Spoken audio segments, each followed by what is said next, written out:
We have a fairly substantial project from the Templeton Foundation to look at the issues that we're going to talk about this afternoon.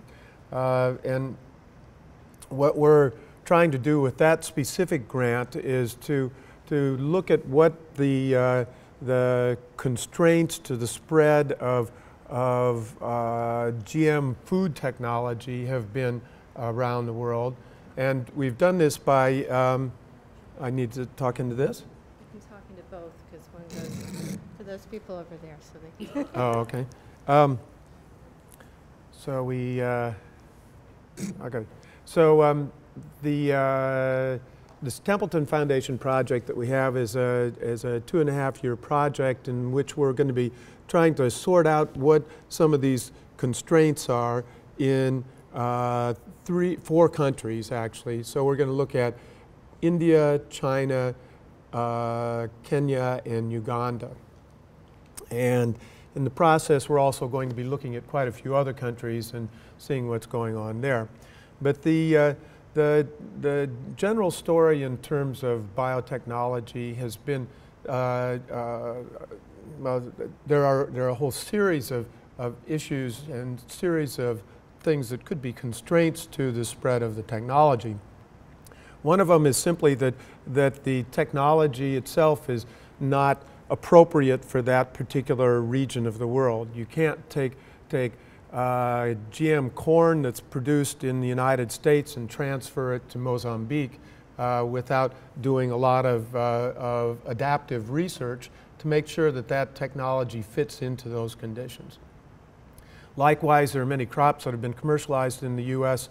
and in Europe, not so many in Europe, but in the U.S. and elsewhere in the Americas that are just not important crops in other countries. And so again, there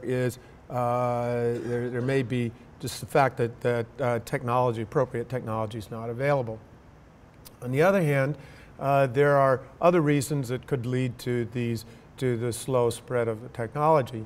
One is that consumer attitudes and the demand for these products is relatively weak or not there at all, or there's actual resistance to biotech crops in one form or another. A third issue is that, or third possibility is that the products that might transfer readily easily are not transferred because of the intellectual property rights that are controlled by certain companies or government institutes or whatever, and make it difficult to transfer this technology to countries that are small markets and are not of particular interest to some of the bigger companies that own this technology. And then another issue that's come up, and that's going to be the main focus of what we're talking about today, is the policies and the regulatory regimes of these countries. And in some places, the countries may not have a biosafety regulatory structure that's in place, and so it may take some time to put that in place and to get the necessary scientific capacity to be able to run that program.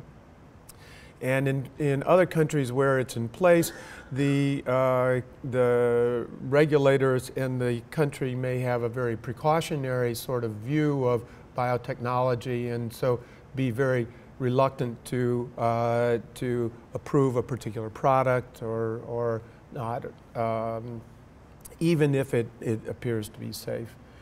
And finally, in many countries, and this is one of the things that we're seeing in the beginning of our project already, even when countries have decided that some of these technologies are safe for consumption, in other words, they're willing to import soybean oil that's from GM plants, they're willing to import maize that's from GM maize, they're not willing to allow their farmers to actually grow the stuff in their country. And so there are various policy barriers in addition to regulatory barriers that may be there. And so what we want to do with our project and also some with this discussion today, is we want to try to sort out what are some of the forces behind both the pro and opposed to biotechnology, and try to sort out what's really pushing biotechnology forward and what are some of the things that are constraining it, and try to understand the background of that.